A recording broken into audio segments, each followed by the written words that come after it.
मेरा क्वेश्चन जो आपका था ये इसी तरीके से है. I am also facing the same music at times, but मेरे साथ क्या हो रहा है, I don't feel like asking anything, और मतलब जैसे कुछ मन नहीं करता है. मतलब जैसे क्वेश्चन उठते हैं तो मतलब आई डोंट फील लाइक कि उसका आंसर मिले, या मतलब ऑल्दो मुझे ज़्यादा पता भी नहीं है and I don't want to explore even. मेरा मन भी नहीं करता है जानने की उसमें. एग्जैक्टली. हाँ, मतलब लेकिन this was not the my basic nature, ऐसा नहीं था. मतलब I live life very lively types में. अब जैसे लगता है ठीक है, जैसा फ्लो है, आई एम फ्लोइंग बस. और कुछ मन, मतलब ऐसा नहीं है कि मैं बहुत साधना कर रही हूँ या ऐसा भी कुछ नहीं है. मतलब जो रूटीन जैसे रहता है, क्योंकि डे टू डे लाइफ में आई डेंट गेट टाइम कि बहुत ज़्यादा कुछ कर सके. बट एक जैसे होता है ना कि कुछ मन ही नहीं करता है कि कुछ पूछें या कुछ, लेकिन कुछ है अंदर जो कुछ चलता भी है. हाँ, कुछ जैसे क्वेश्चंस आते हैं तो जैसे लगता है रिलेटेड भी ठीक है. ये देखिए फिनोमेना अभी जो आपने पूछा ना, बहुत ही आपने ऐसे तो लगेगा कोई बात नहीं पूछी है, लेकिन इस जो अभी प्रश्न परिवर्तन का मैंने लिया उस संदर्भ में बहुत ही महत्वपूर्ण बात है. उसको समझे सभी के काम की होगी. अंदर है कोई लहर, कोई हलचल, बाहर से बहुत पूछने की इच्छा भी नहीं और उत्तर जानने की इच्छा भी नहीं है, आंसर. लेकिन आप अपना जो फंक्शनिंग है वो देखिए कि आपका अगर यहाँ देखें तो आने का इतना रेगुलर आपका सारा सिस्टम चल रहा है, आप आ रही हैं, बैठ रही हैं, सब चल रहा है. तो कोई आपके अंदर का कोई फोर्स है जो आपको गवर्न भी कर रहा है. आंसर एक्चुअल में क्या है कि हम कभी कभी हमारा अंदर जब ट्रांसफॉर्मेशन होता है तो बड़े सटल वे में होता है, हम जानते नहीं कि क्या हो रहा है. आंसर हम शब्दों में तो चाहते ही नहीं है ना, और वर्ड्स में किसी आंसर का कोई मतलब भी नहीं है. कि मान लीजिए हमारे अंदर कोई क्वेश्चन उठा और हमने उसका बड़ा अच्छा सा रीजनेबल आंसर दे दिया और हम खुश हो गए. बेसिकली सीकिंग जब सटल हो जाती है, जब हमारी जो खोज है और सूक्ष्म हो जाती है, सटल हो जाती है, तो हम उसको बहुत वर्बलाइज भी नहीं कर पाते.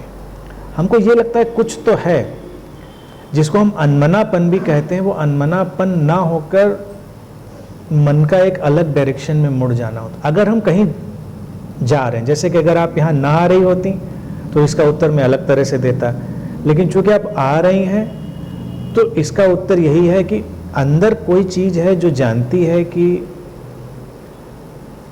परिवर्तन घट रहा है. लेकिन हमको जो परिवर्तन चाहिए या आंसर चाहिए वो शब्दों वाला नहीं चाहिए. जब तक किसी को बहुत शब्दों वाला आंसर चाहिए होता है तब तक उसकी सीकिंग अभी सैलो होती है. ज़्यादातर सीकर्स बहुत जो क्वेश्चंस पूछते हैं, आंसर्स लेते हैं, उनका यही होता है. पहले हमारे यहाँ कई लोग आते थे, वो नोट्स लेते थे, तो मैं मना कर देता था उनको. मैं कहता था यही सुन लो, नोट्स का है, टाइम वेस्ट कर रहे हो अपना. लेकिन कई लोगों के पास पूरा डायरी मेंटेन है, हर क्वेश्चन का आंसर है, लेकिन वो उनके डीप अंदर कहीं नहीं गया, बदलाव नहीं लाया, क्योंकि वो वर्बल प्लेन पर ही अभी है. हमारे अंदर देखिए एक है हैविंग का प्लेन, जिसको मैं कहता हूँ, जो हमारे पास चीज़ें हैं, चाहे वो वस्तुएं हों, चाहे वो विचार हों.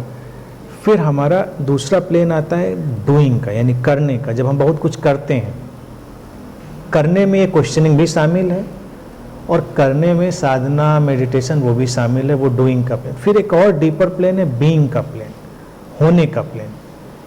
अब होने के प्लेन में क्या है कि बाकी दोनों प्लेन से कहीं डीप हैं, चीजें गहरी हैं, और वो हमारी जो इनर मोस्ट बीइंग है वो गाइड करती है हमको. और समाधान भी फिर बहुत सटल वे में आते हैं, हम अंदर सेटल्ड होते हैं.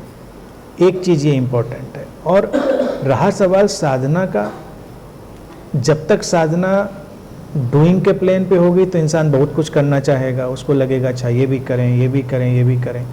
लेकिन नेचुरल अगर शिफ्ट हमारी, कभी कभी हमको खुद भी नहीं पता होता है कि हम शिफ्ट हो रहे हैं कि नहीं हो रहे हैं. अगर हमारी नेचुरल शिफ्ट डूइंग से बीइंग में चली गई और डीप चली गई, तो अचानक हम अनमने हो जाएंगे किसी भी चीज़ से करने में, डूइंग से, किसी भी चीज़ से.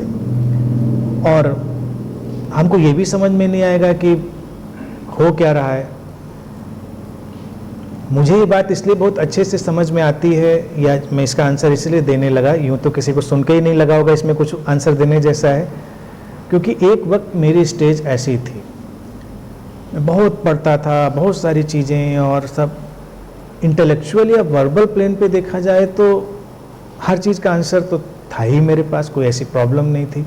यानी कि उस समय भी अगर दुनिया की कोई भी बात कोई पूछे तो आंसर इंटेलेक्चुअल वर्बल। फिर एक फेज आया जब एकदम से सब किताबें रखी हैं सामने, और एक रिलक्टेंस, अनमनापन और सब चीज़। अगर कोई मुझसे भी उस समय पूछता है क्या साधना ध्यान आप क्या करें, तो नथिंग, कुछ नहीं।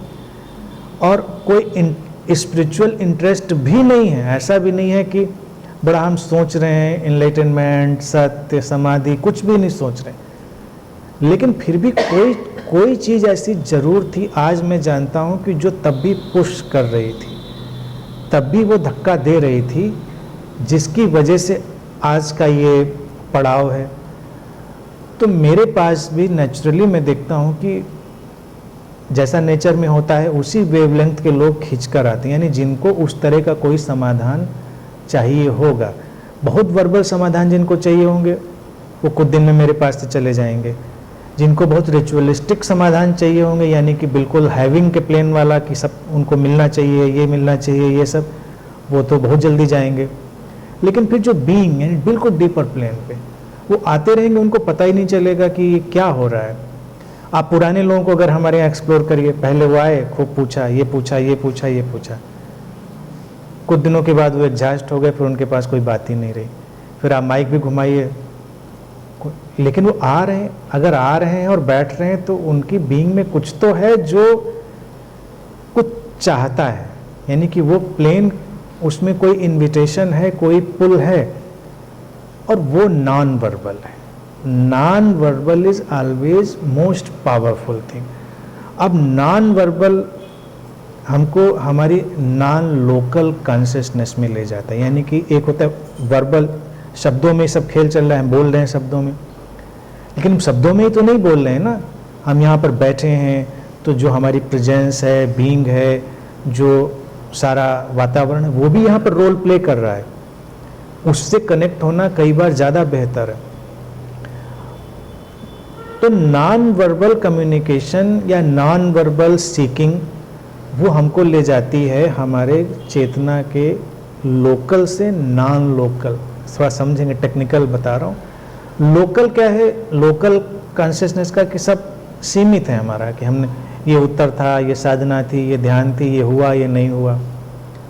नॉन लोकल है एक्सपेंडेड, वास्ट, इंटरकनेक्टेड। हमको पता ही नहीं क्या होना चाहिए, क्या नहीं होना चाहिए, हमको कैसे जाने, चल रहा है।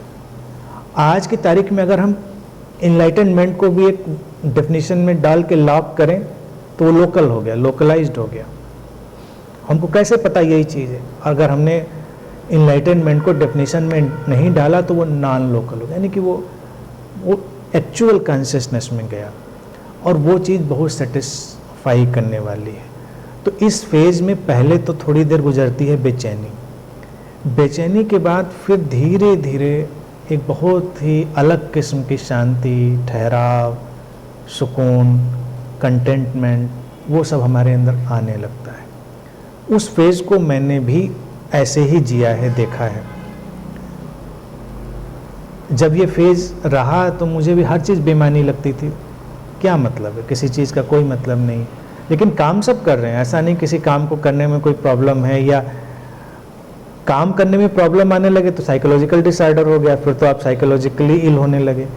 लेकिन ये साइकोलॉजिकल इलनेस नहीं है, ये गहरे प्लेन पर। फिर वो आइस एक दिन मेल्ट होती है, ब्रेक होती है,